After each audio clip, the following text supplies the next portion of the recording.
আপনারও যদি ইনস্টাগ্রাম পোস্টে বা রিলসে লাইক আসছে না, ভিউজ আসছে না, তবে আপনি আমার সাথে সাথে এই কয়েকটি সেটিংস করে নিন। জাস্ট 3-4টে সেটিংস রয়েছে। এই 3-4টে সেটিংস যদি আপনি করেন, তবে আপনি ইনস্টাগ্রামের কিন্তু প্রো একজন ইউজার হয়ে যাবেন। খুবই ইজিলি, খুবই সিম্পল প্রসেসে আমি আপনাদের শেখাবো। ইনস্টাগ্রামে পোস্ট করার সময় বা পোস্ট করার পরে কয়েকটি সেটিংস রয়েছে, এই সেটিংসগুলো আপনারা আমার দেখে দেখে করে নিন। সো বন্ধুরা, চলুন বেশি কথা না বলে শুরু করা যাক ভিডিওটি। সো বন্ধুরা, সেজন্য আমি চলে আসলাম আমার ইনস্টাগ্রাম অ্যাপ্লিকেশনের মধ্যে। এখান থেকে আমি আপনাদের সমস্ত কিছু কিন্তু করে দেখাবো। যেমনটা আপনারা দেখতে পাচ্ছেন, আমার ইনস্টাগ্রাম পোস্টে যদি আমি চলে যাই, এখান থেকে আপনারা দেখতে পাচ্ছেন নিশ্চয়ই 300+ কিন্তু আমার লাইক রয়েছে। এখান থেকে আপনারা যদি দেখতে পাচ্ছেন, এখান থেকে কিন্তু আমার লাইক একদমই কিন্তু মোটামুটি লেভেলের একটা কিন্তু লাইক আসছে।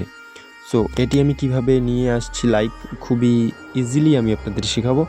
সো সেজন্য আপনারা যেই পোস্টটি করবেন সেখান থেকে পোস্টটি আপনি সিলেক্ট করে নিন। সো আমি যে কোনো একটি পোস্ট সিলেক্ট করে নিচ্ছি।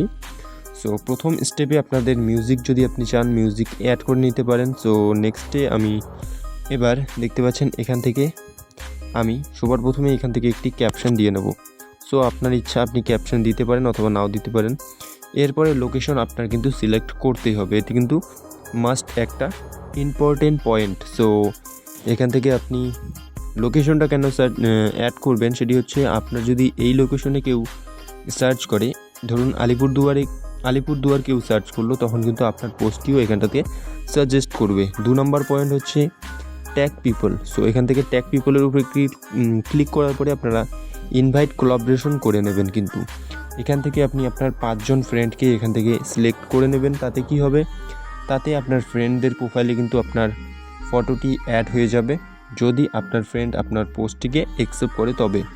সো এটি হয়ে গেল 2 নম্বর পয়েন্ট। তারপরে 3 নম্বর পয়েন্ট সেটি হচ্ছে এখান থেকে আপনি কিন্তু এবার শেয়ার করে দেবেন, পোস্টটিকে আপনি শেয়ার করে দেবেন।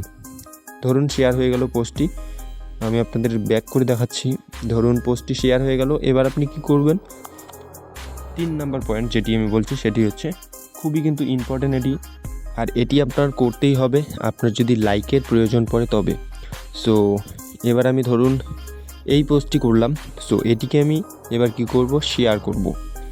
আমার ফ্রেন্ড সার্কেল যত রয়েছে আমি কিন্তু সবাইকে শেয়ার করব। ধরুন আপনি যদি 500 জনকে শেয়ার করলেন আপনার পোস্টটি, তবে ধরুন এর মধ্যে থেকে 100টি লাইক তো আসবেই। আর আপনার ফ্রেন্ডের প্রোফাইলে দেখতে পাচ্ছেন আমার এখানটাতে 2টি কিন্তু প্রোফাইল অ্যাড রয়েছে, তার প্রোফাইলেও কিন্তু আমার এই ফটোটি রয়েছে। সো নিশ্চয়ই বুঝতে পেরেছেন, তার প্রোফাইলে যদি কেউ ঢোকে তবে আপনার পোস্টটি কিন্তু তার প্রোফাইলে শো করবে। সো সবার প্রথমেই এই 2টি সেটিংস করুন, তারপরে আপনি শেয়ারটি কিন্তু মাস্ট এটি করবেনই। সো সবাইকে সিলেক্ট করে নেওয়ার পরে, এইভাবে সিলেক্ট করে নেওয়ার পরে সেন্ডের উপরে জাস্ট একবার ক্লিক করবেন, তাতেই কিন্তু আপনার কাজটি হয়ে যাবে। এবার আপনি জাস্ট বসে বসে রিফ্রেশ করুন, দেখুন আপনার লাইক বাড়ছে কি না। সো নিশ্চয়ই বুঝতে পেরেছেন। ভিডিওটি দেখে আপনার যদি একটু হেল্প হয়ে থাকে, প্লিজ ভিডিওটিতে একটি লাইক করবেন। চ্যানেলটাতে নতুন হলে চ্যানেলটাকে সাবস্ক্রাইব করতে ভুলবেন না। ভিডিওটি সম্পূর্ণটা প্রথম থেকে শেষ পর্যন্ত দেখার জন্যে অসংখ্য ধন্যবাদ।